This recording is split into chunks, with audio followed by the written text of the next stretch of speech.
আজকে তো 22শে December. Happy mother day. মারে নিয়ে কি বলবো, মা তো সবার সেরা। এই পৃথিবীতে মার মতো আদর স্নেহ দ্বিতীয় কেউ করতে পারে না। আর এই মার এই অনেকেই দেখতে পারে না। আই লাভ ইউ মা। আমি তোমাকে ছাড়া বাঁচতে চাই না। তুমি আমার অক্সিজেন।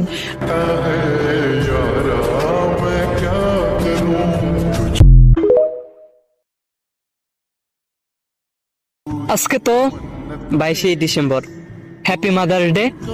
মারে নিয়ে কি বলবো, মা তো সবার সেরা। এই পৃথিবীতে মার মতো আদর স্নেহ দ্বিতীয় কেউ করতে পারে না। আর এই মার এই অনেকেই দেখতে পারে না। আই লাভ ইউ মা। আমি তোমাকে ছাড়া বাঁচতে চাই না। তুমি আমার অক্সিজেন।